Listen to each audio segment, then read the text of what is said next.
ആലപ്പുഴയിലൊരു G Sudhakaran, കണ്ണൂരിലൊരു K Sudhakaran, സ്വന്തം പാർട്ടിക്കാർക്കിട്ട് പണി കൊടുക്കുന്ന നല്ല ഒന്നാന്തരം രാഷ്ട്രീയക്കാർ. നയരൂപീകരണത്തിലൂടെ നമ്മളുടെ ജീവിതത്തിൽ അടിമുടി ഇടപെടുന്ന രാഷ്ട്രീയക്കാരെ ലളിതയുക്തി കൊണ്ട് എല്ലാവരും കണക്കായ എന്ന മട്ടിൽ പുച്ഛവാചം പിറക്കുന്നതിന് പിന്നിൽ ഇത്തരം സുധാകരന്മാർക്കുള്ള പങ്ക് വളരെ വലുതാണ്. ന്യൂസ് ലാബ് വിശദമായി പരിശോധിക്കുന്നു. ഉരുട്ടി ഉരുട്ടി വാർത്തയുണ്ടാക്കി വച്ചു വിളമ്പുന്ന സുധാകരന്മാർ.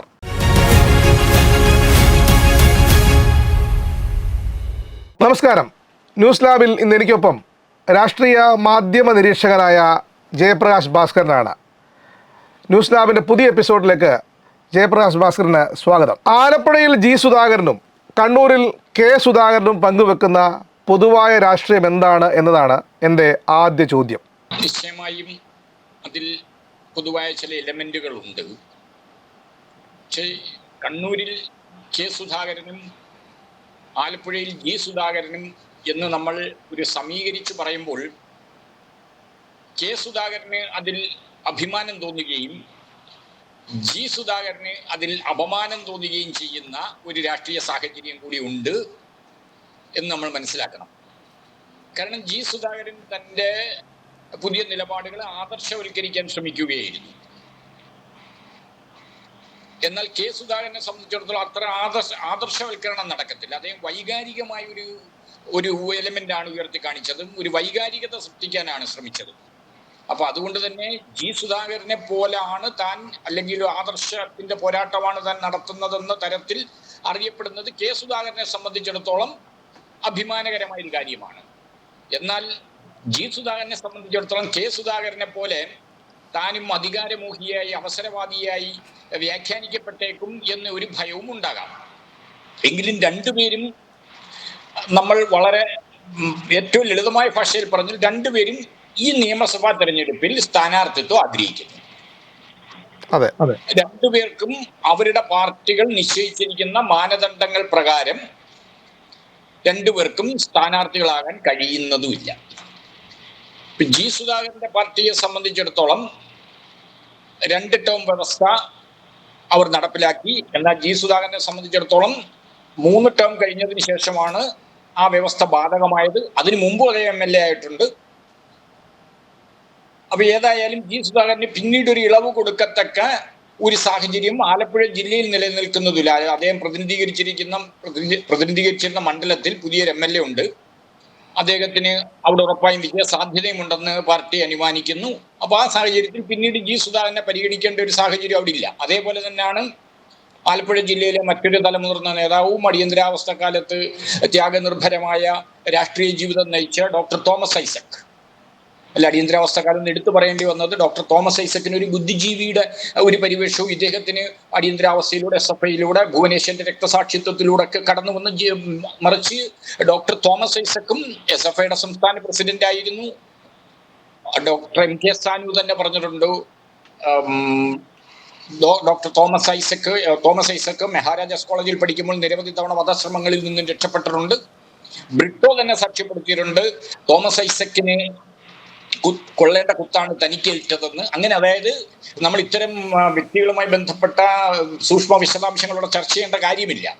അല്ല, ജി സുധാകരൻ ഒരു രക്തസാക്ഷി കുടുംബത്തിന്റെയും അടിയന്തരാവസ്ഥയുടെയും ഒക്കെ പശ്ചാത്തലം പറഞ്ഞതുകൊണ്ട് അതേ പശ്ചാത്തലമുള്ള മറ്റ് നേതാവിന് അതിനുശേഷം ജി സുധാകരനെ പോലെ അധികാരം, MLA സ്ഥാനം നഷ്ടപ്പെട്ടതിന് ശേഷം, മന്ത്രിസ്ഥാനം നഷ്ടപ്പെട്ടതിന് ശേഷം തന്റെ വീട്ടിൽ ഒതുങ്ങിയിരിക്കുകയല്ലായിരുന്നു. അദ്ദേഹം ഏതെങ്കിലും വിമത പ്രവർത്തനം നടത്തി, അതിനെക്കുറിച്ച് ഇപ്പോൾ ഞാൻ പറയുന്നില്ല. എന്നാൽ അദ്ദേഹം പ്രതിനിധാനം ചെയ്യുന്ന പ്രസ്ഥാനത്തിന് വേണ്ടി നിരന്തരം ഇടപെട്ടുകൊണ്ടിരുന്ന ഒരു മനുഷ്യനാണ് തോമസ് ഐസക്. മനുഷ്യ ജീവിതത്തെ മെച്ചപ്പെടുത്തുന്നതിന് വേണ്ടി തന്നെ കൊണ്ടാകുന്ന എല്ലാ കാര്യങ്ങളും ചെയ്യാൻ ശ്രമിച്ചുകൊണ്ടിരുന്ന ഡോക്ടർ തോമസ് ഐസക്കിനെ പോലുള്ള ഒരാൾക്കും സീറ്റില്ല, ജി സുധാകരനും സീറ്റില്ല. പക്ഷെ ജി സുധാകരനെ സംബന്ധിച്ചിടത്തോളം അദ്ദേഹം അതിലേക്ക് നമുക്ക് പിന്നീട് വരാം. നമുക്ക് കെ സുധാകരനിലേക്കും കൂടെ വരേണ്ടതുള്ളത് കൊണ്ട് ജി സുധാകരനെ സംബന്ധിച്ചിടത്തോളം അദ്ദേഹത്തിന് ഉറപ്പായും സീറ്റ് വേണമെന്ന് തന്നെ അദ്ദേഹം ആഗ്രഹിച്ചു. അപ്പൊ അവിടെ അദ്ദേഹം അവഗണിക്കപ്പെട്ടതല്ല എന്ന് സൂചിപ്പിക്കാൻ വേണ്ടിയാണ് ഡോക്ടർ തോമസ് ഐസക്കിന്റെ ഉദാഹരണം കൂടി അവിടെ പറയേണ്ടി വന്നത്. എന്നാൽ കെ സുധാകരനെ സംബന്ധിച്ചിടത്തോളം അദ്ദേഹം MP ആണ്. കഴിഞ്ഞ പാർലമെന്റ് തെരഞ്ഞെടുപ്പിൽ അദ്ദേഹത്തിന് മത്സരിക്കണം എന്നൊരാൾ തീരുമാനിച്ചാൽ അത് മറ്റുള്ളവർ കൂടി തീരുമാനിക്കേണ്ടി വരും. മത്സരിക്കണ്ട എന്ന് തീരുമാനിച്ചാൽ കോൺഗ്രസ് പോലൊരു പാർട്ടിയിൽ ഉറപ്പായും മത്സരിക്കാതിരിക്കാൻ കഴിയും. ഒരുപക്ഷെ CPM-ൽ പാർട്ടി തീരുമാനം അനുസരിക്കാതിരുന്ന നടപടി വരും. കോൺഗ്രസിൽ അങ്ങനെ ഒരു നടപടി വരേണ്ട കാര്യമില്ല. അദ്ദേഹം ഒന്ന് KPCC പ്രസിഡന്റുമാണ്. അദ്ദേഹത്തിന് അത് അന്ന് മത്സരിക്കാതിരിക്കാം. പക്ഷെ അദ്ദേഹം അവിടെ മത്സരിക്കുകയും അതിനുശേഷം കേരളത്തിൽ ഒരു അനുകൂല സാഹചര്യം ഉണ്ടാവുകയും ചെയ്യുന്നു എന്ന് ബോധ്യപ്പെട്ടപ്പോൾ, അത് മാത്രമല്ല അദ്ദേഹം KPCC പ്രസിഡന്റ് സ്ഥാനത്ത് നിന്ന് മാറുമ്പോൾ അദ്ദേഹം ഉറപ്പായി ആഗ്രഹിക്കുന്നത് കേരളത്തിന്റെ മുഖ്യമന്ത്രി ആകണമെന്ന് തന്നെയാണ്. അദ്ദേഹം കേരളത്തിൽ അതാണ് അദ്ദേഹം ഈ ഒരു വൈകാരികത സൃഷ്ടിക്കാൻ ശ്രമിക്കുന്നത്. അവിടെ കോൺഗ്രസിന്റെ പോരാട്ടത്തിന് അത് എത്ര ഒരു ഗോത്രീയമായ ഒരു സമീപനമാണെന്ന് സുധാകരൻ മനസ്സിലാക്കുന്നില്ല. നമ്മുടെ കേരള രാഷ്ട്രീയവും കണ്ണൂർ രാഷ്ട്രീയവും ഒക്കെ തന്നെ അതിനെയൊക്കെ അതിജീവിച്ച് അതിനെയൊക്കെ മറികടന്നിട്ട് വർഷങ്ങൾ കഴിയുന്നു. ഇത്തരം പോർവിളിയുടെയും ഇത്തരം ഗോത്രീയതയുടെയും ഒക്കെ രാഷ്ട്രീയം നമുക്കറിയാം. സുധാകരൻ 80കളിലും 90കളിലും CPM-മായി നേരിട്ട് ഏറ്റുമുട്ടി. ഇതൊക്കെ ശരിയാണ്. പക്ഷെ ഈ ഭുവനേശ്വരനൊക്കെ കൊല്ലപ്പെടുന്ന ഒരു കാലഘട്ടം 77, 80-ന് മുമ്പുള്ള ഒരു കാലഘട്ടം, അല്ലെങ്കിൽ 85-നൊക്കെ മുമ്പുള്ള ഒരു കാലഘട്ടം തന്നെ.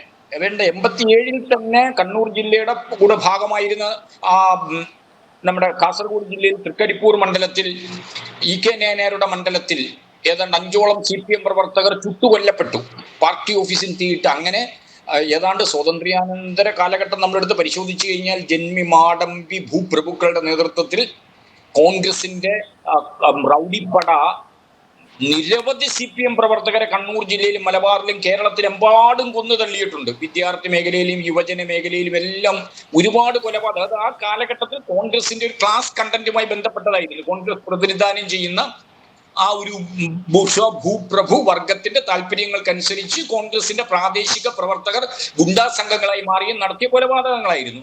അത് കഴിഞ്ഞ് പിന്നീട് കോൺഗ്രസ് പാർട്ടി കുറച്ചുകൂടെ ജനാധിപത്യവൽക്കരിക്കപ്പെടുകയൊക്കെ ചെയ്തോണ്ടേ അതങ്ങ് മാറി.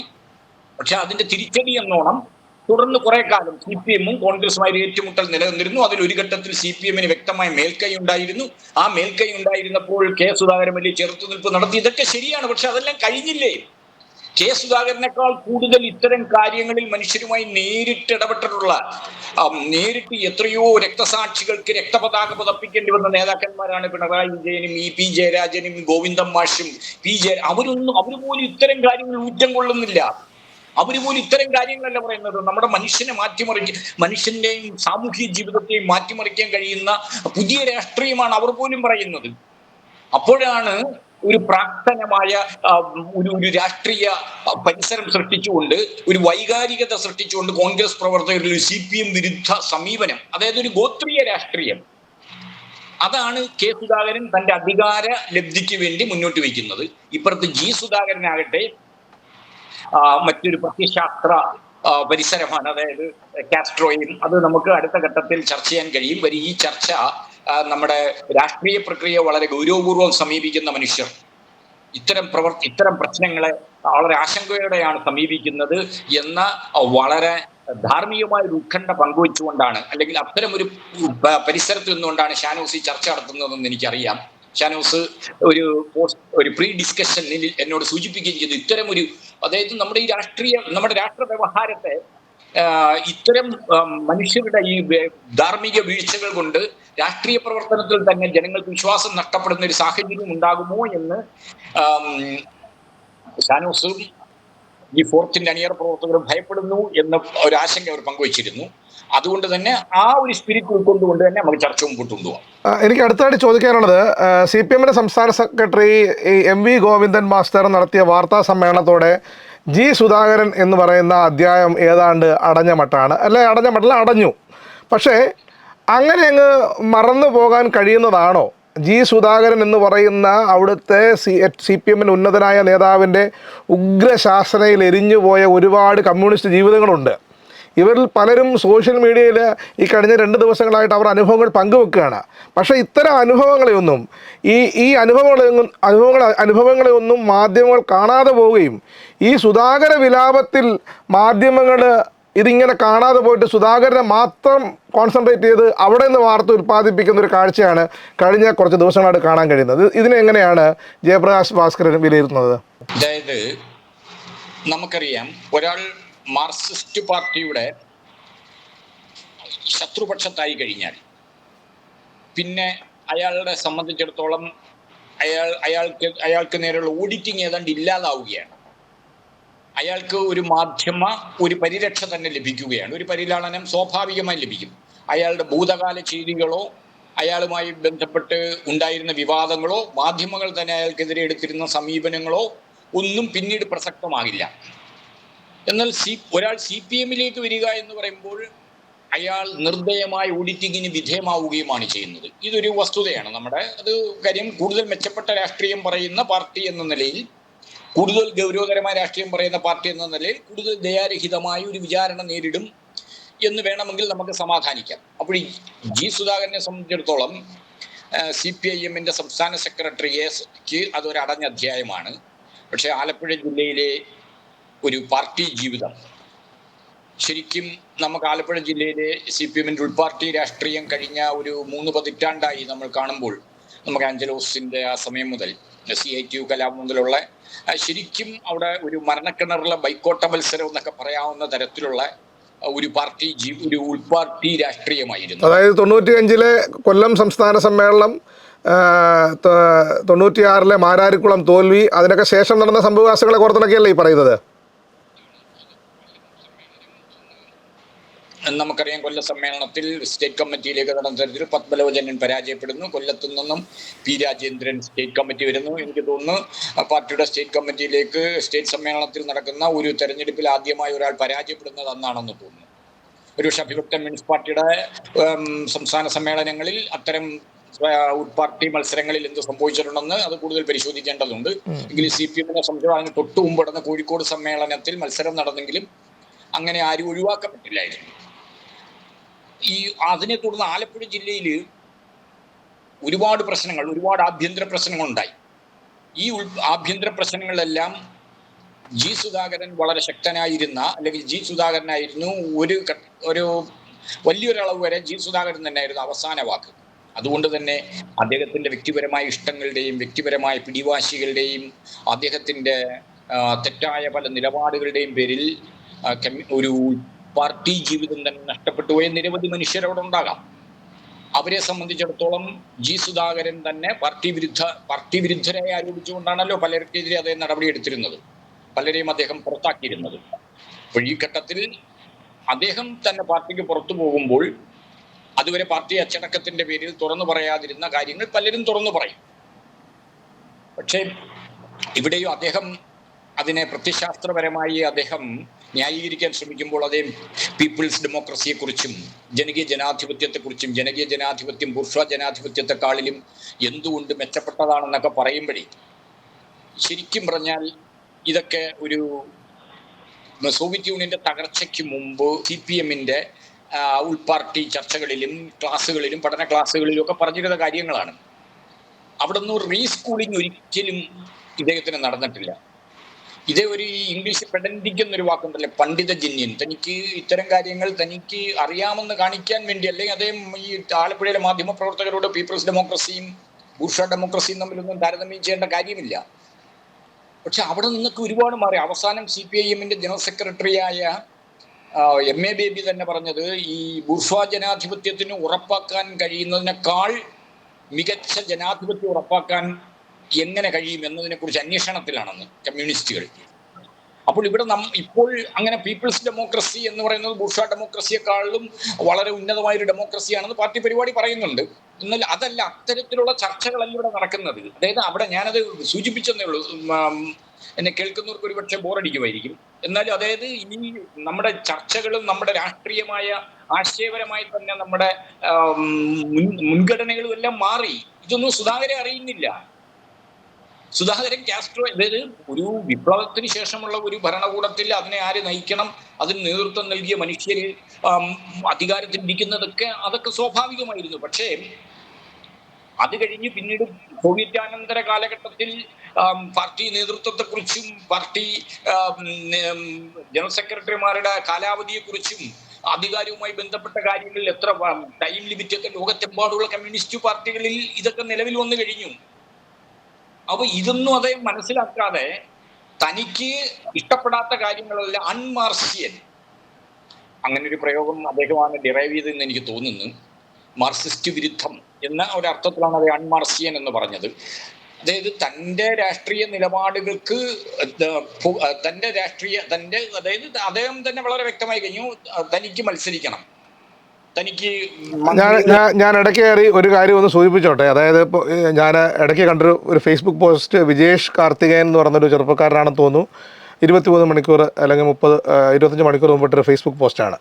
അതിനകത്ത് പറയുന്ന കാര്യങ്ങളൊക്കെ ഇട്ട് കഴിഞ്ഞാൽ നമ്മൾ ഞെട്ടിപ്പോവും. അതായത് ഒരു സാധാരണ കമ്മ്യൂണിസ്റ്റ് നേതാവ് ഒരു ജന്മിയെ പോലെ പെരുമാറുന്ന പല ഘട്ടങ്ങളും ഉണ്ടായിട്ടുണ്ട് എന്ന് വ്യക്തമാക്കുന്നൊരു ഫേസ്ബുക്ക് പോസ്റ്റുണ്ട്. അതുപോലെ തന്നെ അങ്ങനെ ആലപ്പുഴ ജില്ലക്കാരായിട്ടുള്ള ജി സുധാകരൻ കാരണം CPM-ൽ ദുരിതം അനുഭവിക്കേണ്ടി വന്ന പല ആളുകളും കഴിഞ്ഞ ദിവസങ്ങളിൽ സോഷ്യൽ മീഡിയയിൽ പല കാര്യങ്ങളും പങ്കുവച്ചിട്ടുണ്ട്. അത് നമുക്ക് പലപ്പോഴും നമുക്കത് വായിക്കുമ്പോഴത്തേക്ക് എങ്ങനെയാണ് ഒരു CPM നേതാവിന് ഇങ്ങനെ പെരുമാറാൻ കഴിയുന്നത്, ആ CPM നേതാവിന് എങ്ങനെ അനിഷേധ്യനായി അവിടെ തുടരാൻ കഴിഞ്ഞു എന്നുള്ളത്, അതും ചെറിയ കാലയളവല്ല, കുറഞ്ഞ പക്ഷം ഒരു 3 പതിറ്റാണ്ട് കാലമെങ്കിലും ആലപ്പുഴയുടെ CPM-ൻ്റെ ഭാഗധേയം നിർണ്ണയിക്കുന്ന സുപ്രധാനികളിൽ ഒന്നാമനായിരുന്നു ജി സുധാകരൻ.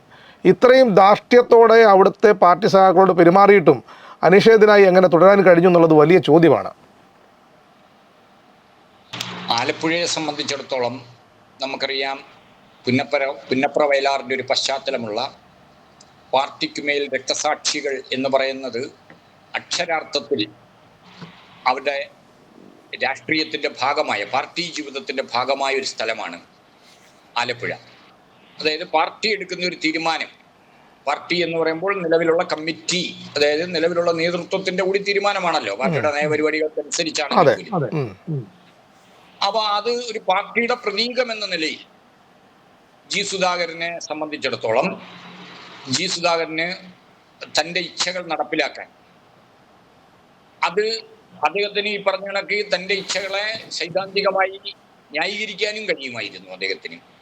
പിന്നെ അദ്ദേഹത്തിനെ സംബന്ധിച്ചിടത്തോളം വ്യക്തിപരമായ സംശുദ്ധി എന്നൊരു അങ്ങനെ ഒരു പ്രതീതി സൃഷ്ടിക്കാൻ കഴിഞ്ഞു. വ്യക്തിപരമായ സംശുദ്ധി ഇല്ലാത്ത ആള് എന്ന് ആരോപിക്കുകയല്ല, പക്ഷെ ഒരു കമ്മ്യൂണിസ്റ്റുകാരനെ സംബന്ധിച്ചിടത്തോളം അവൻ്റെ വ്യക്തിപരമായ സംശുദ്ധി എന്ന് പറയുന്നത് അവൻ്റെ മറ്റെത്രയോ ഗുണങ്ങൾക്ക് ശേഷം അവസാനമായി, അതായത് കമ്മ്യൂണിസ്റ്റുകാരൻ ബേസിക്കലി വ്യക്തിപരമായ സംശുദ്ധി ഉണ്ടെങ്കിൽ ആ കമ്മ്യൂണിസ്റ്റുകാരനായി മാറുന്നുള്ളൂ. അതുകൊണ്ട് തന്നെ ഒരു കമ്മ്യൂണിസ്റ്റുകാരൻ്റെ വ്യക്തിപരമായ സംശുദ്ധി അഴിമതിക്കാരനല്ല എന്നൊക്കെ ആളുകൾ പറയുമ്പോഴേ, അദ്ദേഹം ആരാണ് അഴിമതിക്കാരൻ? അദ്ദേഹത്തിന്റെ ഒപ്പം ഉണ്ടായിരുന്ന മന്ത്രിസഭയിലുണ്ടായിരുന്ന AK ബാലൻ അഴിമതിക്കാരനാണോ? അദ്ദേഹത്തോടൊപ്പം ഉണ്ടായിരുന്ന തോമസ് ഐസക്, ഇദ്ദേഹം രാഷ്ട്രീയ പ്രവർത്തനത്തിന്റെ ഭാഗമായി ഇവരൊന്നും നഷ്ടപ്പെടുത്തി, അദ്ദേഹത്തെ സംബന്ധിച്ചുള്ള സഹോദരൻ നഷ്ടപ്പെട്ടു, ശരിയാണ്. എങ്കിലും അദ്ദേഹത്തിന് സ്വത്തുക്കളോ ഭൂസ്വത്തോ പണമോ ഒന്നും അങ്ങനെ നഷ്ടപ്പെട്ടില്ലല്ലോ. ഇതെല്ലാം നഷ്ടപ്പെടുത്തിയ മനുഷ്യർ ഇപ്പോഴും പാർട്ടിയുടെ കീഴ്ഘടകങ്ങളിൽ പാർട്ടിയുടെ അച്ചടക്ക നടപടി സ്വീകരിക്കേണ്ടി വന്നു. എല്ലാം പാർട്ടിക്ക് വേണ്ടി എല്ലാം എഴുതി കൊടുത്തിട്ട്, തന്റെ സ്വത്തുക്കൾ മുഴുവൻ പാർട്ടിക്ക് എഴുതി കൊടുത്തിട്ട് പാർട്ടിയുടെ അച്ചടക്ക നടപടി ഏറ്റുവാങ്ങി പാർട്ടിയുടെ കീഴ്ഘടകങ്ങളിൽ പ്രവർത്തിക്കേണ്ടി വരുന്ന ചില സഖാക്കളുണ്ട്. KN രവീന്ദ്രനാഥ് അങ്ങനെ ഒരാളാണെന്ന് നമുക്കറിയാം. അപ്പോൾ അദ്ദേഹത്തിന് ഞാൻ എൻ്റെ സ്വത്തുക്കളെല്ലാം പാർട്ടിക്ക് കൊടുത്ത് അതുകൊണ്ട് എനിക്ക് ഇന്ന സ്ഥാനം വേണമെന്ന് പറയാൻ കഴിയുമോ? EMS-ഉം അത്തരം അച്ചടക്ക നടപടികൾ നേരിട്ടിട്ടുണ്ട്. നമുക്ക് ഇപ്പം ലേറ്റസ്റ്റ് ആയിട്ട് നമുക്ക് ഏറ്റവും പെട്ടെന്ന് പ്രേക്ഷകർക്ക് മനസ്സിലാവുന്നൊരു കാര്യമാണ് T. ശശിധരൻ. DYFയുടെ സംസ്ഥാന ജോയിന്റ് സെക്രട്ടറി ആയിട്ടിരിക്കുമ്പോൾ തന്നെ പാർട്ടി സംസ്ഥാന കമ്മിറ്റി അംഗമായ, പിന്നെ DYFയുടെ സംസ്ഥാന സെക്രട്ടറിയായ, തൃശ്ശൂരിലെ അന്നത്തെ സംസ്ഥാന വിഭാഗീയത കത്തി നിൽക്കുന്ന കാലത്ത് CPM-ൻ്റെ തൃശ്ശൂർ ജില്ലാ സമ്മേളനവുമായി ബന്ധപ്പെട്ട് പിണറായി വിജയൻ പറയുന്ന ഒരു കാര്യത്തെ കേട്ടപ്പോൾ തന്നെ അതിനെ ഗണ്ണിച്ചു. ആ കാരണത്താൽ ആ സമ്മേളന കാലയളവിന് ശേഷം T. ശശിധരൻ നടപടിയെടുത്ത് പോകുന്നത് ഏറ്റവും താഴെത്തട്ടിലെ ബ്രാഞ്ചിലേക്കാണ്. അവിടെ നിന്ന് ശശിധരൻ ഇതുവരെയായിട്ടും വി എസ് പക്ഷത്തിൽ നിന്നുകൊണ്ട് പോരാടിയ ആളാണ്, ഉൾപാർട്ടി ജനാധിപത്യത്തിൻ്റെ ഭാഗമായി പോരാടിയ ആളാണ് ശശിധരൻ എന്നുള്ളത് വിസ്മരിക്കുന്നില്ല. പക്ഷേ ഒരിക്കലും T. ശശിധരൻ CPM-നെ തള്ളി പറയുന്നത് എവിടെയും നമുക്ക് കാണാൻ കഴിയില്ല എന്ന് മാത്രമല്ല, അതുകൊണ്ട് വളരെ മെല്ലെയാണെങ്കിലും സംസ്ഥാന കമ്മിറ്റി അംഗമായിരുന്നതിന് ശേഷം ബ്രാഞ്ചിലേക്ക് തരം താഴ്ത്തപ്പെട്ട് പോയ ഒരാൾ ഇപ്പം CPM ജില്ലാ കമ്മിറ്റിയിലുണ്ട്. അദ്ദേഹം കഴിഞ്ഞ ദിവസം എനിക്കൊരു 10 ദിവസത്തെ താഴെയായിട്ടുള്ളൊരു ഫേസ്ബുക്ക് പോസ്റ്റ്, ഇതൊന്നുമായി ബന്ധപ്പെട്ടല്ല, ഈ ജി സുധാകരനുമായി ബന്ധപ്പെട്ടൊന്നുമല്ല, പക്ഷേ ഒരു കമ്മ്യൂണിസ്റ്റ് എങ്ങനെ ആയിരിക്കണമെന്ന് കാണിക്കുന്ന ഒരു ഫേസ്ബുക്ക് പോസ്റ്റ് അദ്ദേഹം പോസ്റ്റ് ചെയ്തിരുന്നു. അതൊരു പക്ഷേ താങ്കളും വായിച്ചിട്ടുണ്ടാവാം എന്നാണ് ഞാൻ വിചാരിക്കുന്നത്. അതുകൊണ്ട് തന്നെ ജി ഭുവനേശ്വരൻ എന്ന് പറയുന്ന ഒരു സഹോദരൻ്റെ ഈ പറയുന്ന കൊലപാതകം എതിരാളികൾ നിലത്തടിച്ച് തല തറയിലടിച്ച് കൊലപ്പെടുത്തിയ ഒരു ഒരു ഒരു ഒരു ഒരു അനുജൻ്റെ ആ പാരമ്പര്യം, അങ്ങനെ ആ രക്തസാക്ഷി ആ പാരമ്പര്യമുള്ള കുടുംബത്തിൽ നിന്ന് വരുന്ന ഒരാൾ ഒടുവിൽ വലതുപക്ഷ രാഷ്ട്രീയത്തിൻ്റെ ഭാഗമായി മാറുക എന്ന് പറയുന്നത് പാർട്ടിയെ അനുസരിക്കാതെ, അതായത് കഴിഞ്ഞ ദിവസം കൂടി നേതാക്കന്മാർ വീട്ടിൽ ചെല്ലുന്നുണ്ട്. എല്ലാ അനുനയ ശ്രമങ്ങളുമുണ്ട്. ഞാൻ അക്കാര്യത്തിൽ 100% CPM നേതൃത്വം കാണിച്ചത് അങ്ങേയറ്റം ഒട്ടും അംഗീകരിക്കാൻ കഴിയുന്ന, സാധാരണ CPM-മാരെ സംബന്ധിച്ച് അംഗീകരിക്കാൻ കഴിയുന്നൊരു നടപടിയായിട്ട് ഞാൻ വിശ്വസിക്കുന്നതേയില്ല. പ്രത്യേകിച്ചും ആലപ്പുഴയിൽ ഈ പറയുന്ന G. സുധാകരൻ കാണിച്ചു കൂട്ടിയിട്ടുള്ള ഓരോ കാര്യങ്ങൾ അനുഭവിച്ച മനുഷ്യൻ നിലയ്ക്ക് അവർക്കൊരു നിലയ്ക്കും അംഗീകരിക്കാൻ കഴിയുന്നതല്ല. കാരണം ഇങ്ങനെയൊന്നും CPM-ൻ്റെ ചരിത്രത്തിൽ 64-ന് ശേഷം ഏതെങ്കിലും ഘട്ടത്തിൽ ഏതെങ്കിലും നേതാക്കന്മാരെ ഇങ്ങനെ വീട്ടിൽ പോയി അനുനയിപ്പിക്കുന്ന കാഴ്ച ജയപ്രകാശ് ഭാസ്കർ കണ്ടിട്ടുണ്ടോ? ഏതെങ്കിലും നേതാവിൻ്റെ വീട്ടിൽ പടിപടിയായി നേതാക്കന്മാർ പോകുന്നത് കണ്ടിട്ടുണ്ടോ? കണ്ടിട്ടില്ല. കണ്ടിട്ടുണ്ടാവാൻ സാധിക്കും. എൻ്റെ കണക്കൂട്ടലിൽ, എൻ്റെ ജീവിതത്തിൽ, എൻ്റെ മാധ്യമപ്രവർത്തനത്തിൽ, എൻ്റെ ലൈഫിൽ ഇതൊന്നും ഞാൻ കണ്ടിട്ടില്ല. പക്ഷെ അത്രമാത്രം അനുനയ നീക്കങ്ങൾ നടന്നു. എന്നിട്ടും അതൊന്നും അനുസരിക്കാതെ സ്വന്തം സഹോദരൻ്റെ രക്തസാക്ഷിത്വം അവിടെ നിലനിൽക്കെ തന്നെ വലതുപക്ഷ രാഷ്ട്രീയത്തേക്ക് ചായുന്നൊരു സുധാകരൻ എന്ന് പറയുന്നത് ഏത് വിധേനയാണ് അടയാളപ്പെടുത്താൻ കഴിയുക? ശരിയാണ്. നേതാക്കന്മാർ നിരനിരയായി നിന്ന് ഒരു നേതാവിനെ അനുനയിപ്പിക്കാൻ ശ്രമിക്കുന്നത് കമ്മ്യൂണിസ്റ്റ് പാർട്ടിയിൽ, വിശേഷിച്ച് CPM-ൽ നമ്മൾ ഇതിനു മുമ്പ് കണ്ടിട്ടില്ല. അതിന് ഏക അപവാദം ഗൗരിയമ്മയെ പുറത്താക്കുന്നതിന് തൊട്ടു മുമ്പ് EK നയനാർ, അന്നത്തെ പാർട്ടി സെക്രട്ടറി, നേരിട്ട് ഗൗരിയമ്മയെ കാണാനെത്തി. അത് ഗൗരിയമ്മയെ പോലെ തലപ്പൊക്കമുള്ള ഒരു നേതാവ് ആലപ്പുഴ ജില്ലയിലെയും അതേപോലെ തന്നെ കേരളത്തിലെയും കമ്മ്യൂണിസ്റ്റ് പ്രസ്ഥാനത്തിന് നൽകിയ സംഭാവനകൾ ഇതൊക്കെ മാനിക്കുന്നത് കൊണ്ടാണ് ഗൗരിയമ്മയെ കാണാൻ പാർട്ടി സെക്രട്ടറി നേരിട്ട് പോയിരുന്നു എന്നൊരു അപവാദമുണ്ട്. എന്നാൽ അതിനു മുമ്പ് MV രാഘവനെ പുറത്താക്കുമ്പോൾ MV രാഘവൻ EMS-നെ കാണാൻ ശ്രമിച്ചിട്ട് പോലും അതേ അനുമതി വിടില്ല. കണ്ണൂർ TV-യിൽ അന്ന് EMS വരുന്നു, രാഘവൻ MV രാഘവൻ EMS-ന്റെ മുറിയിലേക്ക് കടന്നു ചെല്ലുന്നു, തിരിച്ച് അതേപോലെ ഇറങ്ങി വരുന്നു. EMS കാണാൻ അനുമതി കൊടുത്തില്ല. കാര്യം അന്ന് പാർട്ടി നടപടി നേരിട്ടിരിക്കുന്ന ഒരാളിനെ സംബന്ധിച്ചിടത്തോളം പാർട്ടിയുടെ നടപടിക്രമങ്ങൾ അനുസരിച്ച് പാർട്ടി ജനറൽ സെക്രട്ടറിയെ കാണേണ്ട കാര്യമില്ല, അങ്ങനെ വ്യക്തിപരമായി കണ്ട് സംസാരിക്കേണ്ട കാര്യമില്ല. ഇതായിരുന്നു കേരളത്തിൽ കണ്ടിരുന്ന ഒരു പാർട്ടി ശീലങ്ങൾ. ഗൗരിയമ്മയെ കാണാൻ സംസ്ഥാന സെക്രട്ടറി പോയതൊഴിച്ചാൽ. എന്നാൽ ഇദ്ദേഹത്തെ സംബന്ധിച്ചിടത്തോളം ഇത് ഇങ്ങനെ കാണാൻ വരുന്നത്, അപ്പോഴിതൊക്കെ നമ്മൾ മനുഷ്യർ ഇതിനെയൊക്കെ എടുക്കുന്നത് രണ്ട് രീതിയിലാണ്. ചിലര് അതിനെ വിനയാനുതമായി ഏറ്റുവാങ്ങും. ചിലരെ സംബന്ധിച്ചിടത്തോളം അവരുടെ അഹങ്കാരത്തെയും താൻ പ്രമാണിത്വത്തെ അത് ബലപ്പെടുത്തും. അതായത് താൻ എത്രമാത്രം പ്രധാനപ്പെട്ട ഒരാളായതുകൊണ്ടാണ്, തന്നെ കൊണ്ട് ഈ പാർട്ടിക്ക് അത്ര കണ്ട് പ്രയോജനമുള്ളത് കൊണ്ടാണ് തന്നെ കാണാൻ വരുന്നത്, അല്ലാതെ മറ്റേതെങ്കിലും തന്നോടുള്ള മാന്യത കൊണ്ടല്ല എന്ന് അദ്ദേഹം തെറ്റിദ്ധരിക്കുന്നു. അദ്ദേഹത്തെ അവസാന നിമിഷം വരെ, ഈ സ്ഥാനാർത്ഥി പ്രഖ്യാപനം വരുന്നതിന് തൊട്ടു മുമ്പ് വരെ അദ്ദേഹം ഈ ഇടതുപക്ഷം തന്നെ ഇടതുപക്ഷത്തിന് തന്നെ പരിഗണിക്കാൻ കഴിയുന്ന ഒരു സ്പീഡ് വർക്ക് അദ്ദേഹം ചെയ്തു വെച്ചിരുന്നു. അദ്ദേഹം തന്നെ തുറന്നു പറഞ്ഞിരുന്നു പാർട്ടി പറഞ്ഞാൽ മത്സരിക്കുമെന്ന്. എന്നാൽ ഇവിടെ വളരെ നമുക്കിനി അത് പറയാതിരിക്കാൻ പറ്റത്തില്ല. ഇന്നലെ സലാം പറഞ്ഞതുപോലെ ഇദ്ദേഹം ഇതിനുള്ള മുന്നൊരുക്കം, ഇവിടെ നടന്നില്ലെങ്കിൽ അപ്പുറത്ത് പോകാനുള്ള മുന്നൊരുക്കം അദ്ദേഹം നടത്തിയിരുന്നു. അത് വ്യക്തമാണ്. ഇനി നമുക്കത് ആദരവ് നിലനിർത്തിക്കൊണ്ട് തന്നെ പറയാം. കാരണം അദ്ദേഹത്തിന്റെ ചില പ്രതികരണങ്ങൾ, അദ്ദേഹം പഴയ അച്ചടക്ക നടപടിയെക്കുറിച്ച് പറയുക, നമുക്കറിയാം ആഞ്ചലോസിനെതിരെ നടപടിയെടുക്കുമ്പോൾ ഉറപ്പായും ആലപ്പുഴ ജില്ലയിലെ ഈ പറഞ്ഞ വി എസ് അച്യുതാനന്ദൻ കഴിഞ്ഞാൽ പിന്നെ അവസാന വാക്ക് G. സുധാകരനാണ്.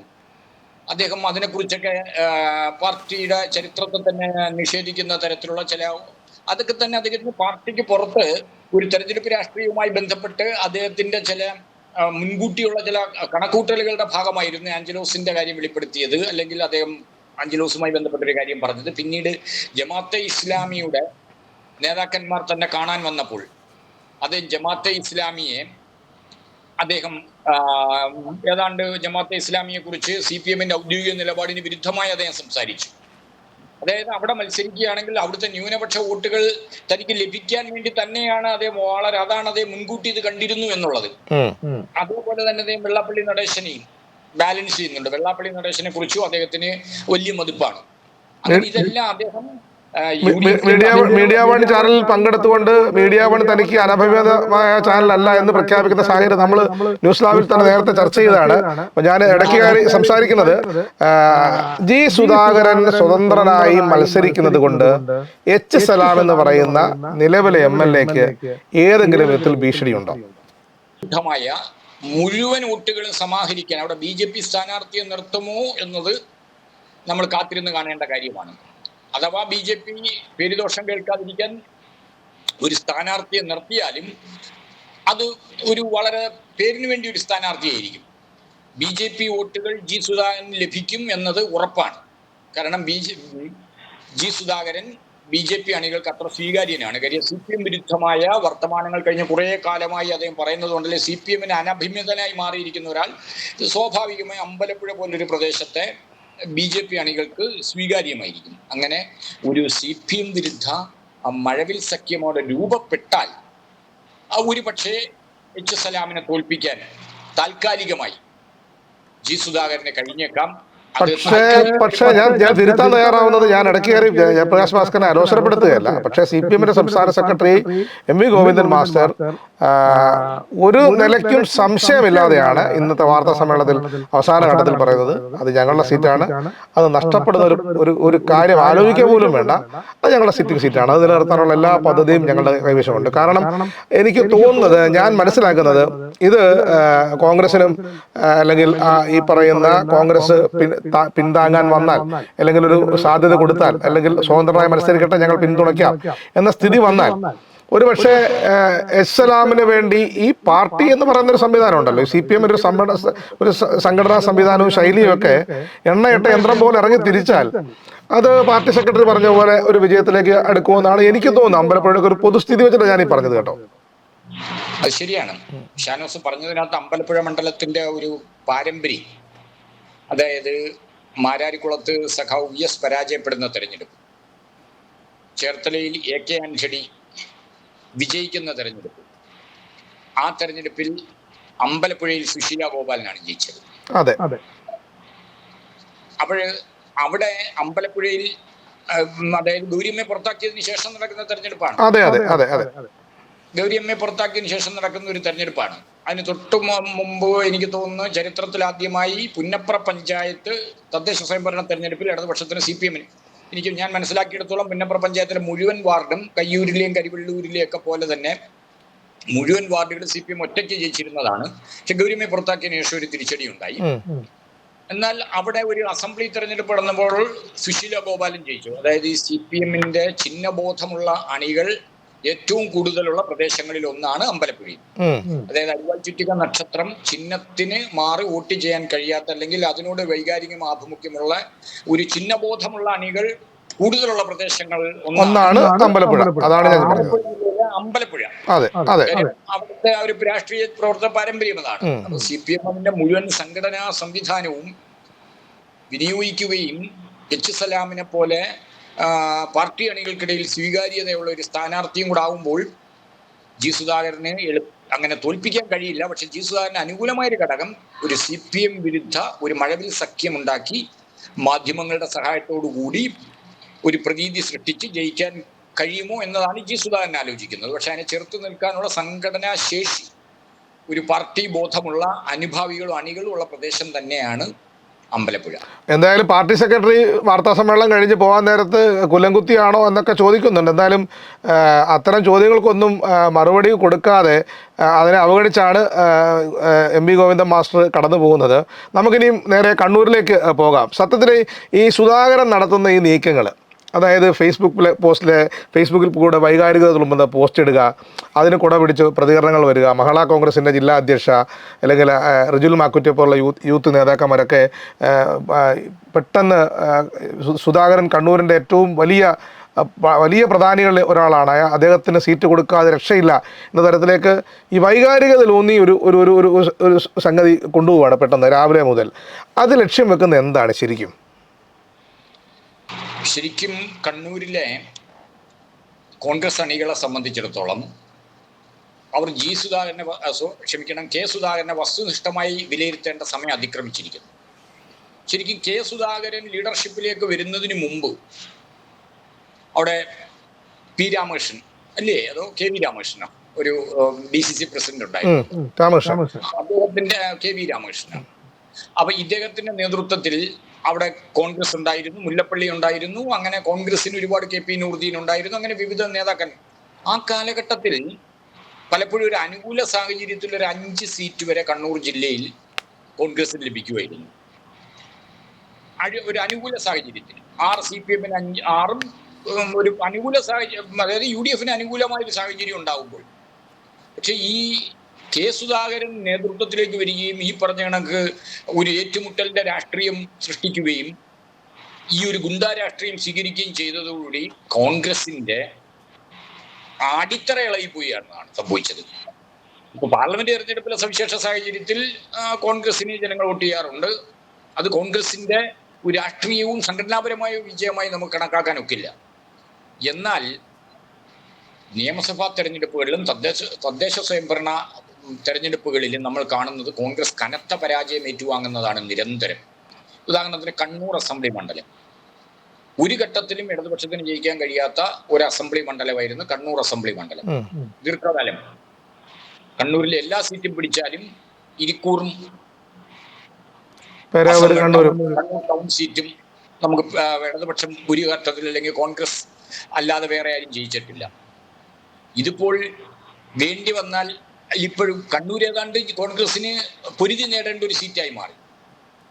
അതും കടന്നപ്പള്ളി രാമേന്ദ്രൻ മത്സരിച്ചാൽ അവിടെ തോൽപ്പിക്കാൻ പാടാണ് എന്നൊരു പ്രതീതി. അതിനു മുമ്പ് ഇടതുപക്ഷത്തെ സംബന്ധിച്ചിടത്തോളം ഒരിക്കലും ജയിക്കാൻ പറ്റാത്ത സ്ഥലമായിരുന്ന കണ്ണൂർ സീറ്റിൽ നിന്ന് ഇടതുപക്ഷത്തിൻ്റെ ഒരു ഷുവർ സീറ്റ്, ഏതാണ്ട് ഷുവർ സീറ്റായി മാറി. ഒരു ഘട്ടത്തിൽ അഴീക്കോട് അസംബ്ലി മണ്ഡലം MP രാഘവൻ നിന്ന് ജയിച്ചതാണ്. ഇപ്പോൾ അഴീക്കോട് ഇടയ്ക്ക് ഷാജി ഒന്ന് ജയിച്ചെങ്കിൽ പോലും അഴീക്കോടും ഇടതുപക്ഷത്തിനെ സംബന്ധിച്ചിടത്തോളം അവരുടെ ശക്തി ദുർഗമായ കേന്ദ്രങ്ങളിലെല്ലാം ഇടതുപക്ഷം കൂടുതൽ ശക്തിപ്പെടുകയും കോൺഗ്രസ് കൂടുതൽ ദുർബലപ്പെടുകയും ചെയ്യുമ്പോഴും ഇദ്ദേഹം വന്ന് നമ്മളെ ആമിന ടൈലേഴ്സിൽ മാമുക്കോയും ജഗദീഷും വന്ന് വെല്ലുവിളിക്കുന്നത് പോലെ, അങ്ങാടിയിൽ നിന്നും വെല്ലുവിളിക്കുന്നത് പോലെ മറ്റുള്ളവരെ കൊണ്ട് ചിരിപ്പിക്കുന്ന, മനുഷ്യർക്ക് കേട്ടാൽ ചിരി വരുന്ന ആ കാലഘട്ടം കഴിഞ്ഞു. ആ രാഷ്ട്രീയത്തിന്റെ കാലഘട്ടം അത് അങ്ങനെ പോരാട്ടത്തിന്റെയും ഇത്തരം ഗുണ്ടാ ആക്രമണങ്ങളുടെയും കൂട്ടക്കുരുതികളുടെയും ഒക്കെ നമുക്കറിയാം, പരസ്പരം കൊന്നു തള്ളിയ ദിവസങ്ങൾ ഉണ്ടായിട്ടുണ്ട്. അതൊക്കെ കഴിഞ്ഞു. കണ്ണൂർ രാഷ്ട്രീയത്തെ സംബന്ധിച്ചിടത്തോളം, അവിടെ കണ്ണൂരിലെ സംബന്ധിച്ചിടത്തോളം ഏതാണ്ട് 500 വർഷത്തോളമായി കണ്ണൂരിൽ ഇത്തരം ഈ ഒരു സംഘർഷഭരിതമായിരുന്ന ഗ്രാമങ്ങളായിരുന്നു. ആ 500 വർഷത്തോളം സംഘർഷഭരിതമായിരുന്ന ഗ്രാമങ്ങളെയാണ് CPM നേതൃത്വത്തിന്റെ ബോധപൂർവമായ ഇടപെടൽ കൊണ്ട് ഏതാണ്ട് ശാന്തതയിലേക്ക് കൊണ്ടുവന്നത്. ഈ ശാന്തതയിലേക്ക് വന്നത് തന്റെ വൈകാരികത സൃഷ്ടിക്കുന്നതിന് തടസ്സം നിൽക്കുകയാണെന്ന് കെ സുധാകരൻ കരുതുന്നു എന്ന് പോലും നമ്മൾ ഭയപ്പെടേണ്ടിയിരിക്കുന്നു. അല്ലെങ്കിൽ ആരെങ്കിലും കുരുതി കൊടുത്തുകൊണ്ടായാലും ശരി, തന്റെ രാഷ്ട്രീയ വിജയം നേടണമെന്ന് ആഗ്രഹിക്കുന്ന അപകടകരമായ മനോനിലയിലേക്ക് കെ സുധാകരൻ മാറിയിരിക്കുന്നു എന്നാണ് നമ്മൾ ഇവിടെ മനസ്സിലാക്കുന്നത്. കെ സുധാകരനെ ഭയപ്പെടേണ്ടിയിരിക്കുന്നു കേരളത്തിന്റെ പൊതുസമൂഹം. ഞാൻ ഉന്നയിച്ചൊരു പ്രശ്നം, അതായത് ഇപ്പം കോൺഗ്രസ്സുകാരുടെ ഭാഷയിൽ പറഞ്ഞാൽ ഫാസിസ്റ്റ് സർക്കാരിനെതിരായി പോരാട്ടം നയിക്കാൻ വേണ്ടി കണ്ണൂരിൽ നിന്ന് തിരഞ്ഞെടുക്കപ്പെട്ടു പോയ ആളാണ് കെ സുധാകരൻ. അതുപോലെ തന്നെ CPM-കാരുടെ ഭാഷയിൽ പറഞ്ഞാൽ നവ ഫാസിസ്റ്റ് ശക്തികൾക്കെതിരായി പോരാട്ടം നയിക്കാൻ പോയ ആളുകളാണ് കേരളത്തിലെ കോൺഗ്രസ്സുകാരും കേരളത്തിലെ CPM-കാരും ഒക്കെ. അപ്പോൾ ഇതിനകത്ത് സുധാകരൻ ഇങ്ങനൊരു ക്ലെയിം മുന്നോട്ട് വെക്കുകയും അത് അംഗീകരിക്കപ്പെടാൻ സാധ്യതയില്ല എന്നുള്ളത് ഓൾറെഡി കോൺഗ്രസിൻ്റെ നേതൃത്വം പറഞ്ഞു, രാഹുൽ ഗാന്ധി പറഞ്ഞു, ACC പറയുന്നു, മല്ലികാർജുൻ ഖാർഗെയുമായി നാളെ ചർച്ചയുണ്ടെന്ന് പറയുന്നു. അങ്ങനെ പല കാര്യങ്ങളും ഇതുമായി ബന്ധപ്പെട്ട് ചർച്ചയിൽ വരുന്നുണ്ട്. പക്ഷേ സുധാകരൻ ഇങ്ങനെ ക്ലെയിം മുൻപോട്ട് വെക്കുമ്പോൾ ഇത് ശരിക്കും ആഗ്രഹിക്കുന്ന കുറച്ച് പേരുണ്ട്.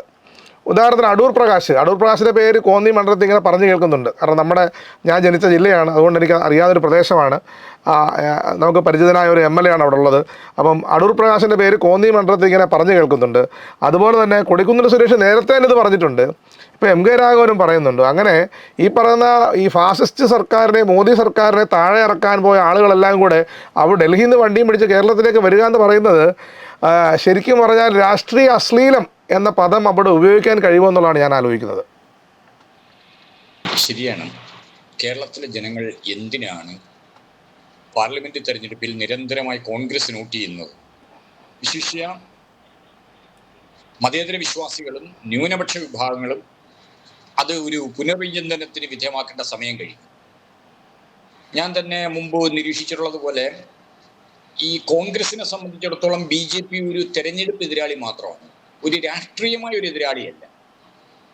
കാര്യം ആ BJP മുന്നോട്ട് വയ്ക്കുന്ന രാഷ്ട്രീയത്തിന് ഭിന്നമായ മറ്റൊരു രാഷ്ട്രീയം പറയുകയും ആ രാഷ്ട്രീയത്തിൽ ഉറച്ചു നിന്നുകൊണ്ട് കേന്ദ്ര സർക്കാരിനെ പാർലമെന്റിൽ വെല്ലുവിളിക്കുകയും ചെയ്യുന്നത് നമ്മൾ കാണുന്നത് ബ്രിട്ടാസ് മാത്രമാണ്. കേരളത്തിലെ MP-മാരിൽ ബ്രിട്ടാസ് മാത്രമാണ് അത് ചെയ്യുന്നത്, അല്ലെങ്കിൽ ഇടതുപക്ഷ പ്രതിനിധികൾ മാത്രമാണ് അത് ചെയ്യുന്നത്. ഇടപെടലുകളുണ്ട്. ഇടപെടൽ നമ്മൾ മറന്നു പോകരുത്. പാർലമെന്റ് പുറത്തുള്ള ഇടപെടൽ അതാണ്.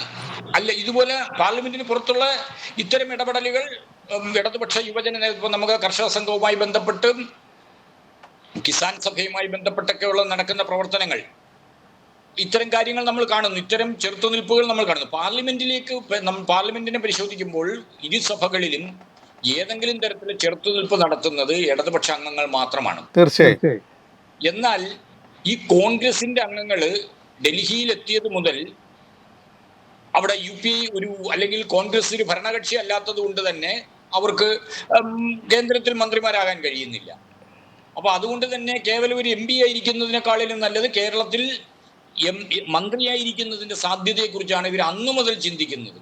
ഒരൊറ്റ ദിവസം പോലും അടുത്ത ദിവസം ഇന്ത്യൻ പാർലമെന്റിൽ എന്ത് രാഷ്ട്രീയമാണ് പറയേണ്ടതെന്ന് ഇവിടുന്ന് പോയ ഒരൊറ്റ കോൺഗ്രസ് MP പോലും ചിന്തിച്ചിട്ടില്ല. ശരിക്കും ഇവിടുത്തെ കോൺഗ്രസ് MP-മാർ മോഡി ഗവൺമെന്റിനെ പിന്തുണയ്ക്കുകയാണ് ചെയ്യുന്നത്. മോഡി ഗവൺമെന്റിന് രാഷ്ട്രീയ പിന്തുണ നൽകുന്ന നിലപാടാണ്, രാഷ്ട്രീയമായ പിന്തുണ നൽകുകയാണ് ഈ കോൺഗ്രസിന്റെ MP-മാർ ചെയ്യുന്നത്. രാജ്യമുഷിരൻ പോരാട്ടങ്ങൾ ആവശ്യപ്പെടുന്ന ഒരു ഘട്ടത്തിലാണ് കേരളത്തിലെ കോൺഗ്രസ് MP-മാർ എങ്ങനെ മടങ്ങി വരാം, ഇവിടെ വന്ന് മന്ത്രിയാകാം എന്നതിനെ കുറിച്ച് മാത്രം ചിന്തിക്കുന്ന ഒരു അവസ്ഥയിൽ ഇനിയും ഇന്ത്യൻ പാർലമെന്റിലേക്ക്, ലോക്സഭയിലേക്ക് എന്തിന് കോൺഗ്രസിന്റെ പ്രതിനിധികളെ ഇങ്ങനെ അയക്കണമെന്നുള്ളത് വരും തെരഞ്ഞെടുപ്പുകളിലെങ്കിലും കേരളത്തിലെ ജനങ്ങൾ ആവർത്തിച്ച് ചിന്തിക്കേണ്ടിയിരിക്കുന്നു. അതുപോലെ തന്നെയാണ് ഇവർ കേരളത്തിലേക്ക് വന്നാൽ, ഇപ്പോൾ അടൂർ പ്രകാശിനെ സംബന്ധിച്ചിടത്തോളം അദ്ദേഹം ഐക്യമുന്നണി കൺവീനറാണ്. ഐക്യമുന്നണി കൺവീനർ എന്നൊക്കെ പറയുമ്പോൾ അദ്ദേഹത്തിന് അറിയാം എത്രയൊക്കെ ഉണ്ടെന്ന്. പക്ഷെ അതേ ഇവിടെ റവന്യൂ മന്ത്രിയാവാൻ ആഗ്രഹിക്കുന്നു, അല്ലെങ്കിൽ അദ്ദേഹം ധനകാര്യമന്ത്രിയാകാൻ ആഗ്രഹിക്കുന്നു. കോൺഗ്രസിന്റെ ഒരു കമ്മ്യൂണൽ ഇക്വേഷൻ ഒക്കെ വെച്ച് നമുക്കറിയാം വെള്ളാപ്പള്ളിക്കും വളരെ സ്വീകാര്യനായ ഒരാളാണ്, അല്ലെങ്കിൽ വെള്ളാപ്പള്ളി നടേശൻ തന്റെ പ്രതിനിധിയായി UDF മന്ത്രിസഭയിൽ കാണുന്ന ഒരാളുമാണ്. അദ്ദേഹത്തിന് ഉണ്ട്. അതേപോലെ K. സുധാകരനെ സംബന്ധിച്ചിടത്തോളം അദ്ദേഹം മുഖ്യമന്ത്രിയാവാൻ ആഗ്രഹിക്കുന്നു. ഉറപ്പായി അദ്ദേഹം ഒരു 2 വർഷത്തേക്കെങ്കിലും, മിക്കവാറും പിണറായി വിജയന് തന്റെ സമകാലികനായിരുന്ന, തന്റെ കാലഘട്ടത്തിൽ കോളേജിൽ പഠിച്ചിരുന്ന പിണറായി വിജയന് മുഖ്യമന്ത്രിയാകാമെങ്കിൽ എന്തുകൊണ്ട് തനിക്കായിക്കൂടാ എന്ന തരത്തിലുള്ള ശബല വ്യാമോഹങ്ങളുമായി നടക്കുന്ന ആളാണ് K. സുധാകരൻ. ഈ K. സുധാകരന് വളരെ നമുക്ക് ചില പ്രസംഗങ്ങൾ, ഉദാഹരണത്തിന് ശിവഗിരി തീർത്ഥാടനവുമായി ബന്ധപ്പെട്ടൊക്കെ അദ്ദേഹം പ്രസംഗിക്കാൻ വരുമ്പോൾ ഇത്തരം പ്രസംഗങ്ങളിലാണ് ഒരു രാഷ്ട്രീയ പ്രവർത്തകന്റെ ക്ലാസ് വ്യക്തമാകുന്നത്. K. സുധാകരനൊന്നും ഒരു തയ്യാറെടുപ്പും ഇല്ലാതെ വന്ന് ഓഫ് ഹാൻഡായിട്ട് പരസ്പര വിരുദ്ധമായി എന്തൊക്കെയോ പറഞ്ഞിട്ട് പോകും. തന്റെ അനുയായികളുമായി ബന്ധപ്പെട്ട് അവിടെ ഇരുന്ന് പഴയ പട്ടാളക്കാർ യുദ്ധകാലത്തെ കുറിച്ച് വെടി പറയുന്നത് പോലെ ഇങ്ങനെ ഒരു വെടിവട്ടം ഒരുക്കി ഇത്തരം കാര്യങ്ങളിൽ പഴയകാല ഭൂതകാല കുളിരിൽ ഇങ്ങനെ അഭിരമിച്ച് കഴിയാൻ ആഗ്രഹിക്കുന്ന ഒരാളാണ്. അദ്ദേഹമാണ് ഒരു മുഖ്യമന്ത്രി പോയിട്ട് ഏതെങ്കിലും ഒരു വകുപ്പ് കൈകാര്യം ചെയ്താൽ ഈ കേരളത്തിന്റെ അവസ്ഥ എന്തായിരിക്കും? പക്ഷെ മുഖ്യമന്ത്രിമാർ ഇങ്ങനെയാണെങ്കിൽ മുഖ്യമന്ത്രിമാരുടെ പട്ടികയിലേക്കുള്ള എണ്ണം കൂടുകയാണ് സ്വാഭാവികമായിട്ടും. രമേശ് ചെന്നിത്തലയുണ്ട്, KC വേണുഗോപാലുണ്ട്, VD സതീശനുണ്ട്, ഇപ്പം സണ്ണി ജോസഫ് ഉണ്ട്, അങ്ങനെ നിരവധി പേരുകളുണ്ട്. അതിനകത്തൊരു പേര് കൂടെ ആഡ് ചെയ്യപ്പെടുകയാണ്. അപ്പൊ അങ്ങനൊരു ഭരണമാറ്റം സംഭവിക്കും എന്ന് ഉറപ്പായിരുന്നു എങ്കിൽ ഞാൻ മനസ്സിലാക്കുന്നത് KC വേണുഗോപാൽ കേരളത്തിലൊരു ഏതെങ്കിലും സീറ്റിൽ മത്സരിക്കാൻ തയ്യാറായാനെ എന്നുള്ളതാണ് ഞാൻ മനസ്സിലാക്കുന്നത്. സ്വാഭാവികമായിട്ടും മുൻ പ്രതിപക്ഷ നേതാവ് എന്ന നിലയ്ക്കും MLA എന്ന നിലയ്ക്കും രമേശ് ചെന്നിത്തല സ്വാഭാവികമായിട്ട് ഹരിപ്പാട് മത്സരിക്കും, വിജയസാധ്യതയുള്ള സീറ്റാണ്. അപ്പൊ ക്ലെയിം ചെയ്യാൻ ഒരുപാട് ആളുകളുണ്ട്, 1-2 പേരല്ല. ക്ലെയിം ചെയ്യാൻ കുറഞ്ഞതൊരു 4 അല്ലെങ്കിൽ ഒരു 5 പേരെങ്കിലും മുഖ്യമന്ത്രി സ്ഥാനത്തേക്ക് ക്ലെയിം ചെയ്യാനുണ്ടെന്നുള്ളതാണ് ഞാൻ ഈ അവസാന നിമിഷവും വിശ്വസിക്കുന്നത്. കോൺഗ്രസ് നമ്മൾ ആരും അറിയാത്ത അപകടകരമായൊരു കളിയാണ് കോൺഗ്രസ് കേരളത്തിൽ കളിച്ചുകൊണ്ടിരിക്കുന്നത്. അതായത് CPM-ഉം BJP-യും തമ്മിൽ നേരിട്ട് ഫൈറ്റ് നടക്കുന്ന തെക്കൻ കേരളത്തിലെയും മധ്യ കേരളത്തിലെയും വടക്കൻ കേരളത്തിലെയും അതുകൊണ്ട് 10ഓളം സീറ്റുകളുണ്ട്. ഈ സീറ്റുകൾ ഞാൻ ഷാനോസ് ചോദിച്ച ചോദ്യത്തിലേക്ക് തന്നെ വരികയാണ്. അതിനുവേണ്ട ഒരു ഒരു മുന്നൊരുക്കം നടത്തിയെന്നേ ഉള്ളൂ. അപ്പൊ ഈ 10ഓളം സീറ്റുകളിൽ കഴക്കൂട്ടം, നേമം, വട്ടിയൂർക്കാവ് തുടങ്ങിയ പല അങ്ങനെ തെക്കൻ കേരളത്തിലെ ഈ ചാത്തന്നൂർ മണ്ഡലം, ഈ ചാത്തന്നൂർ മണ്ഡലത്തിലെ സ്ഥാനാർത്ഥി തന്നെ ഒരിക്കലും ജയിക്കാൻ സാധ്യതയില്ലാത്ത ഫോർവേഡ് ബ്ലോക്കിന് 5 പേര് പോലും ഇല്ലാത്ത, 5 വോട്ടർമാർ പോലും ഇല്ലാത്ത ഫോർവേഡ് ബ്ലോക്കിനാണ് കോൺഗ്രസ് ഒരു കാലത്ത് സ്ഥിരമായി ജയിക്കും, മാറിയും തിരിഞ്ഞ് ജയിക്കും ചെയ്യാൻ ചാത്തന്നൂർ മണ്ഡലം കൊടുത്തിരിക്കുന്നത്. അതായത് ഉറപ്പായും BJPയുടെ ജയം ഉറപ്പാക്കാൻ, കോൺഗ്രസിന് ജയിക്കാൻ കഴിയാത്ത 3ാം സ്ഥാനത്ത് പോകുന്ന മണ്ഡലങ്ങളിൽ BJPയെ ജയിപ്പിക്കുകയും അല്ലാത്ത മണ്ഡലങ്ങളിൽ BJP വോട്ട് കോൺഗ്രസ് വാങ്ങുകയും ചെയ്യുക എന്ന രഹസ്യമായൊരു ധാരണ ഏതാണ്ട് കൊല്ലത്തെ തന്നെ തൊട്ടടുത്ത കുണ്ട്ര മണ്ഡലത്തിൽ BJPക്ക് 30,000-ഓളം വോട്ടുള്ള ഒരു പ്രദേശത്ത് കോൺഗ്രസിന് അവിടെ BDJSനാണ് അതുപോട്ടെ. അപ്പൊ ഇതിങ്ങനെ വരുന്ന ഒരു സാഹചര്യത്തിൽ, അതായത് BJPക്ക് ഒരു കുറച്ചധികം MLA-മാരെ ജയിപ്പിക്കാൻ കഴിയുന്ന ഒരു സാഹചര്യം കോൺഗ്രസ് സൃഷ്ടിക്കുകയും കോൺഗ്രസിന്റെ മുഖ്യമന്ത്രി സ്ഥാനത്തെ ചൊല്ലി ഭിന്നിപ്പുണ്ടാവുകയും ചെയ്യുന്ന ഒരു സാഹചര്യം വന്നാൽ ഇവിടെ BJPയുടെ നേതാക്കന്മാർ, കേന്ദ്ര നേതാക്കന്മാർ ഗോവയിലും ഒക്കെ സംഭവിച്ചതുപോലെ, അതായത് അത്ഭുതങ്ങൾ സൃഷ്ടിക്കാൻ അവർക്ക് കഴിയും. കോൺഗ്രസിലെ ഇപ്പൊ രമേശ് ചെന്നിത്തലയെ സംബന്ധിച്ച് അദ്ദേഹം BJPയിലേക്ക് പോകുന്നു, അദ്ദേഹം ഏതെങ്കിലും ഹിന്ദുത്വവാദിയാണെന്നോ ആരോപിക്കുകയേ അല്ല. അദ്ദേഹത്തിന്റെ കോൺഗ്രസ് പാരമ്പര്യത്തിലോ അദ്ദേഹത്തിന്റെ പൊളിറ്റിക്കൽ ഇന്റഗ്രിറ്റിയിലോ ഒന്നും സംശയിക്കുന്നില്ല. പക്ഷെ മനുഷ്യർ ഇദ്ദേഹത്തിനെ സംബന്ധിച്ചിടത്തോളം ഇത്തവണ മുഖ്യമന്ത്രിയാകാൻ കഴിഞ്ഞില്ലെങ്കിൽ പിന്നെ ഒരു അവസരമില്ല. VD സതീശനെ സംബന്ധിച്ചിടത്തോളം അത് തന്നെയാണ്. അദ്ദേഹം വിശ്വസിക്കുന്ന ഉറപ്പായും അദ്ദേഹമാണ്, അങ്ങനൊരു ഭരണം മാറ്റം വന്നാൽ ഉറപ്പായും അതിന്റെ രാജശില്പി താനാണെന്ന് VD സതീശൻ ചിന്തിക്കും. വേറൊരാൾ അതിൽ അവകാശവാദം ഉന്നയിക്കുന്ന VD സതീശന് ചിന്തിക്കാൻ കഴിയില്ല. K. സുധാകരനെ സംബന്ധിച്ചിടത്തോളം താനാണല്ലോ കേരളത്തിലെ കോൺഗ്രസ് അണികളെ മുഴുവൻ തള്ളക്കോഴി രക്ഷിച്ച കോഴിക്കുഞ്ഞുങ്ങളെ രക്ഷിച്ചതുപോലെ താനാണല്ലോ ചേർത്ത് അല്ലായിരുന്നെങ്കിൽ കേരളത്തിലെ മുഴുവൻ കോൺഗ്രസ് പ്രവർത്തകരെയും മാർക്സിസ്റ്റുകാർ അരിഞ്ഞു തള്ളുമായിരുന്നല്ലോ എന്ന തരത്തിലുള്ള പ്രാകൃതമായ ഒരു വൈകാരികത സൃഷ്ടിച്ചുകൊണ്ടാണല്ലോ K. സുധാകരൻ നിൽക്കുന്നത്. അപ്പൊ ഈ ഒരു പവർ ഇക്വേഷനും ഈ ഒരു അധികാര മോഹവും BJPയുമായി കോൺഗ്രസ് രഹസ്യമായി നടത്തിയിരിക്കുന്ന ഈ ഒത്തുതീർപ്പുകളും കേരള രാഷ്ട്രീയത്തിൽ അപകടകരമായ ഒരു സ്ഥിതിവിശേഷത്തിലേക്ക് കേരള രാഷ്ട്രീയത്തെ കൊണ്ടുപോയാൽ നമുക്ക് അത്ഭുതപ്പെടാനില്ല. Okay, thank you. നമ്മളുടെയൊക്കെ ജീവിതത്തിൽ ഏറ്റവും പരമപ്രധാനമാണ് രാഷ്ട്രീയമെന്ന വാക്കും രാഷ്ട്രീയമെന്ന പ്രക്രിയയും. സിദ്ധാന്തം മാത്രമായിരുന്ന മാർക്സിസം എന്ന ആശയത്തെ പ്രയോഗവൽക്കരിച്ച ലെനിൻ പറഞ്ഞൊരു വാചകമുണ്ട്: രാഷ്ട്രീയത്തിൽ നിങ്ങൾ ഇടപെട്ടില്ലെങ്കിൽ രാഷ്ട്രീയം നിങ്ങളിൽ ഇടപെടുമെന്ന്. ഭൗമ രാഷ്ട്രീയത്തിൽ വന്ന മാറ്റമറിച്ചിലുകൾ നമ്മുടെ അടുക്കളകളെ വരെ ബാധിക്കുന്ന ഘട്ടത്തിൽ എത്തിച്ചേർന്നിരിക്കുകയാണ്. ഇവിടെയൊന്നല്ല, ലോകത്ത് എവിടെയാണെങ്കിലും വരാനിരിക്കുന്ന തെരഞ്ഞെടുപ്പുകളൊക്കെയും നമ്മളുടെയെല്ലാം ജീവിതത്തെ തന്നെ മാറ്റിമറിക്കാൻ ശേഷിയുള്ളതായിരിക്കുമെന്ന് ഓർമ്മപ്പെടുത്തിക്കൊണ്ട് ന്യൂസ് ലാബ് അവസാനിക്കുകയാണ്. നന്ദി, നമസ്കാരം.